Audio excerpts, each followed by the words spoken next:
full of knowledge. Electronics, it opens up, like you said, it opens up a whole can of worms on its own. It is. I'll say the biggest sticking point initially is running the stock mini radio. It's not a bad radio. It's not a great radio, but it's not a bad radio. I ran my Mini T for 3 months here on that stock radio and was competitive with it. It's not holding the car back. Okay. It's more of a factor of I was going from my buggy, which had my good radio in it, back and forth, going from a radio that had a wheel this big to a radio that had a wheel this big, and it was just uncomfortable and hard to adapt between the two. That's why I changed radios. But beyond that, the electronics in the car, out of the car, aren't horrible. They really aren't. We were thoroughly impressed with how well these things do as it is. That said, everybody struggles with a servo. The biggest flaw in these cars is the stock servo saver sucks. You've got a stock one in there still, don't you? Yeah, with the zip tie. Yeah. For the first 6 months, we struggled with finding a servo solution on these cars. Many guys have the torque servo that Rich recommends, which is an incredible servo. And it holds up amazing. It's the only thing we found that holds up with an aluminum arm in the car. It comes back to the whole slop thing. Basically, the stock servo saver is sloppy, and I will fully admit that. But it does exactly what it's supposed to do. It saves the servo. You go to the aluminum arm that Losi offers for the servo, and your servo will die within the first week. I can guarantee it. Hot Racing made an aluminum servo saver, which was supposed to take the slop out and be better. It's so stiff it doesn't do anything. It might as well put the aluminum arm on the car. The solution I found early on, and it's just sheer luck. Used to race Mini T's first go around in early 2000s. There was a Airtronics servo and servo saver kit they had for that car to fix the crappy servo saver that car had. My Mini T sitting there on the bench in front of me when I was working the car one night, and I was like, I don't know, I wonder if that servo saver would fit. Fits right on a 107, 108 perfectly. So that's what I've been running in my car from day one. And it's a cam style servo saver instead of the C-spring servo saver. It's basically two wedges with a spring that centers. It pushes the wedges together and it holds center much better than those goofy C things that the stock car has with it. That is the single most important thing you can do to this car, I think, personally, is put the new servo saver on it that it came up with for the drag car. Everybody seen that yet? The drag car servo saver basically does the same thing that Airtronics servo saver I found on my bench from 20 years ago basically does. It's a cam style saver. It centers the servo, or it centers the linkages much smoother, much more precise, and much more reliably basically. I am a proponent of the stock servo with that servo saver on it. That's what I run. I have been through now, in 9 months, I've been through 2 servos in 3 cars. So, and one servo was 2 weeks ago when I got blitzed I blitzed somebody in the straightaway and they didn't call out on the straightaway, and I clobbered them. And that took a servo with it. But I think it would have taken any servo with it. Rich lost one of his torque servos the other day the same way. It happened Friday. Huh? Yeah. Happened Friday. Chunked the gear. Basically, there's only so much abuse these things can take. So, you clod somebody wide open on the straightaway at 40 mile an hour, something's going to break. So, but the servo saver, or if you get attacked in the air. Yes. Yeah. Larry's not here, but he'll listen to this later. On the last track, on the tabletop, it was on the race appreciation race, last race of that track. Larry came across the tabletop and missed, and literally caught me. He didn't miss. He hit me square on. He came across the tabletop, hit my car right on the shock tower, dead square in the middle. It was a $40, $50 crash. It took out a carbon fiber shock tower. It took out top plate. It took out the bulkhead pivot or the pivot support up front. It took out it bent steering posts in the car, which I found out later. Yeah, it was a brutal hit. So,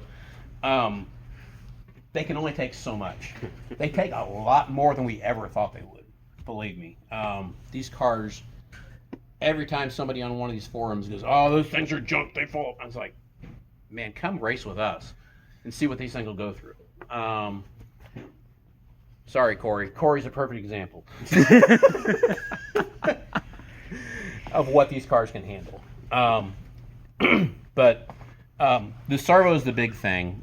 The stock servo with a servo saver on it, it's plenty fast. It's got plenty of torque. You just have to run the saver on to keep it from breaking the servo, because the servo, it's a plastic case servo. The problem with the servo, we know what's wrong with it. The problem with the servo is the idler set of gears in the servo, the shaft is not long enough, and it just fits in a little nub in there, and you hit it hard enough and it pops out of the pocket it's in, and it binds everything up, and that's it. I've popped a couple of back together people and they work for a while, but once you weaken that hole that it sets in, they're never the same again. So putting the servo saver on it takes that shock load off the servo, and it honestly, Rich doesn't like to hear this, but it saves the car on the track. I can rub the boards and it'll kick the servo a little bit. I've only broken one spindle on the car since I've been racing the car. He's gone through like a dozen of them until he finally put aluminum on it. And having that solid arm and no servo saver and locked in front end, that's that much more stress going through all the parts in front of the car. So I mean, I look at it this way, right? On the 10 scale cars when we used to race, we all ran $100 servos, $120 servos, right? Right. But would I rather take the chance of being on a really good run, rub a tube, board, and wipe the servo out? Yeah, wipe the servo out and totally destroy the run? Or would I rather have just a little bit, maybe a play in there, and definitely finish every single race? Right. I know which one I'm going to do. So that is the one thing that we did the tech session. It's on the Facebook page. The whole steering thing. That was my first tech session. I just need to get back onto those. This is kind of continuing that. I told you we were nerds. Yeah. Are those only 21 or 23 too? Those are.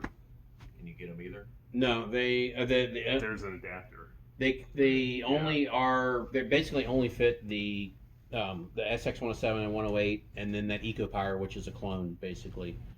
But honestly, there is now the guy that does the SDRC servo.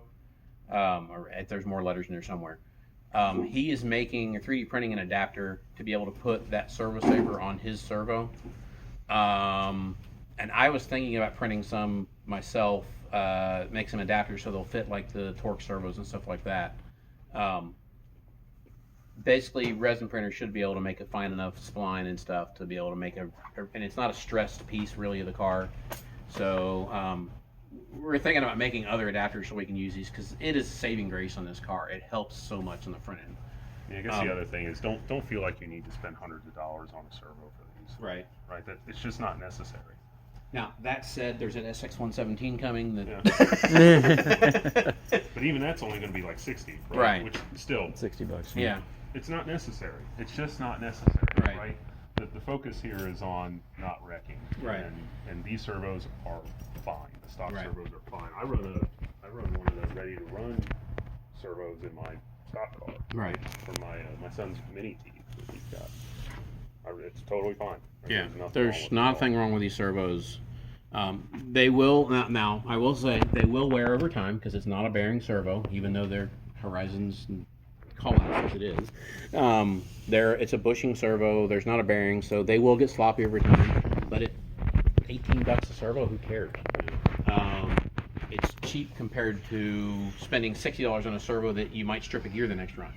So, So maybe we talk about steering setup and ESC setup a little bit. From there, once we get a servo that works, or get a servo that works fine and make it stay alive, your other options are electronics as far as radio gear. If you want to change radios, you have multiple options in these cars now. For mod class, you can put the brushless motor if you in there with. They have a receiver that fits with the stock radio. So if you want to go to brushless, you can do it with a stock little radio. Most people by that point are wanting their own radio anyhow, wanting a better radio. Because when you get into a better radio now, you don't have to have 5 little mini radios hanging around. You have one radio that works for all your cars. You don't have to worry about chasing which radio is which, stuff like that. Let me make a quick comment about Yeah. brushless. Yes. versus motors, right? Mm.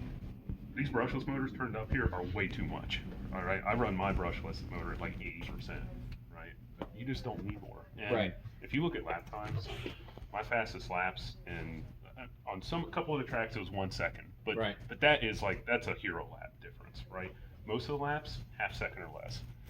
So the point being though that with a stock motor, if you go out there and you don't wreck, you would make the A main in brushless. I will put it a little bit more rudely but bluntly. There's a lot of people in mod that if they put a stock motor in the car, they'd probably go faster. Oh, 100%. So, 100%.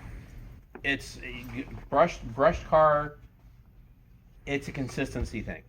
It's about being able to turn the same lap over and over and over and over and over and not wreck. The mod car gives you so many more opportunities to make a mistake. Yeah, it's fun going on the straightaway. It's cool. Oh, yeah. Yanking that wheelie every once in a while and stuff. But when it comes down to racing is not. And it's so fun telling people racing has nothing to do with speed. Speed means nothing in racing. It's lap times. It's not how fast you go, but it's how fast you get around the track. So heard slow is fast. yeah, the fastest guys out there look like they're crawling around the track. Him especially, because we Friday Daniel was watching lap times and he says, I just watched Jason get around the track and he looked dog slow and he turned to freaking 12 flat. And it's like the best example of that from my heyday was a guy named Mike Ankney, who's actually still racing. I saw a post from him the other day. Mike Ankney he's from Dayton. Him and his dad owned a track up in Dayton. And we used to go up, it was RLA Raceway. We used to go up there and race. And his home track, he was king, of course. And we'd go up there and just be baffled by how he got around the track and beat us when he looked like he was crawling around the track. He had a knack for, and it taught us a lot, because before that, everybody was trying to drive the race line, which is sweeping the corners and carrying speed and stuff like that. He drove to the corner, rotated, to the corner, rotated. Everything on that track was straight line segments with a turn. And in the day, when the track was crap, we were running on baseball diamond dirt, so you had pebbles of sand and it was interesting dirt, we'll put it that way. When you didn't have a reliable track that you could throw a car and slide and stuff like that, straight was the easiest, most predictable, safest way to drive. And he would do that, and you're like, how is that car slow? How is he beating you? But then you go to it and think about it. He'd go to the corner and rotate and go to the next corner while you're out here going, shh. He drove 7 foot less distance than you did to go around that corner. And add that up over 10 corners on a track, he drove 50 foot less, 100 foot less drive line on a track. So that's how he went faster. He just went a shorter distance, basically. So we'll probably talk more about driving theory and stuff in a little bit. But that is basically, he was never fast. I could ace him on the straightaway. It didn't matter. He'd go to the next corner and it'd be 5 foot ahead of me every corner. So, and that's basically what brushed stock racing is here. It's about keeping the car consistent and easy to drive. And there's points on this, straightaways are short on this track. There's no point where the mod car, when we have the full length straightaway, it covers the straightaway in half the time the stock car does. But in actual real honesty, you only gain about 5 or 6 feet by the time you actually have to slow the car back down for the next corner or stuff like that, where the stock car just rolls in there wide open and turns. So, example, my fast lap out here in mod is 11.9. My fast lap in stock is 12.5, right? But that's not every single lap, right? If that was every single lap, a half second difference, that's a big difference over 23 laps, however many it is, but you can't do that consistently. It's just not able to do that. Mod is hard to be consistent, definitely. In reality, the difference is probably 2 to 3 tenths per lap, right? So that's not a whole lot. So for the point is that until you're really comfortable with the car, it's better learning with a stock motor and not making that jump to a mod motor. It's just going to frustrate you. Right? So learn the cars with the stock motors and guarantee you're going to be just as good. All right, let's see. So electronics setup. This is kind of general stuff, right? For steering, it's important that you get your servo centered, right? And that allows you to set your toe and everything like that. And it allows you to set your EPA, your end point adjustments. And that's travel. Some of the radios may call it travel, others call it EPA. It's the same thing. It's basically how far your servo will turn your wheels left or right. But the key point first is to have your trims set to 0 on your radio, and then that's when you put your servo horn on to get it lined up as close to center as possible. Now these usually aren't going to be able to be fully centered. You're going to probably be 1 tooth off. That's where you get into your trim, and it's different on every radio, right? How you set that up, but most of them say ST trim or steering trim. That's when you go in and make the little minute adjustments to get your steering center. Okay. So once you have that, then you can start setting your EPA, your endpoint adjustments. Again, that's how far the travel will actually go. The way I do it, and if you guys need help doing this, right? I'm not an expert on all the individual radios, right? I know how to do it on mine. Daniel and Tony know how to do it on most of the other style radios. So I'll pass the buck to them on that. But when you set up endpoint adjustments, what you want to happen is you want the steering to the throw to be just enough where you hit this lock, right? So it goes up and hits on the steering lock on the spindle. And then just a hair more, like maybe 1 click more, right? So that it gives you the maximum amount of control over the car. Gives you the most linearity on the car as you're turning left and right, but it also doesn't overstress the servo, so it's not like the servo's pushing against those locks the entire time where you've got it 1300 or 23. So again, the endpoint adjustments say they'll determine how far the steering throw will actually do, and you want it to be sneak up. What I like to do is just sneak up. I turn my wheel all the way to the left or right, and then use the endpoint adjustment to kind of sneak up on that lock, and then maybe 1 click more after. Oh God. Okay. So much smaller. That's yeah. So throttle and brake, as far as the ESC, electronic speed control goes, I think I've got 800. pretty much all of them have their own standard instructions on how to do that. So you follow that to calibrate your radio, full brake, full throttle, neutral, all that stuff. We can get into later on talking about how much brake you need, push brake, drag brake, all that stuff. We don't need to worry about that right now. The key takeaway is set it up so that you've got full range of throttle and brake, and that'll get you to a good start. Right? So you're not fighting the car and it's not doing anything good. I personally run with, I don't run reverse, but that's just the way I always drove, right? We never used reverse back when I was racing in the late 90s, early 2000s, so it's just, that's just how I drive now. Sometimes I do wish I had reverse though, but it's up to you, right? Whether you want reverse or not. I personally think it ultimately makes you a better driver if you don't, but that said, gives you the opportunity to get off that board too a little bit too. So personal choice. All right. Did you charge it when you were done? No. That's the problem.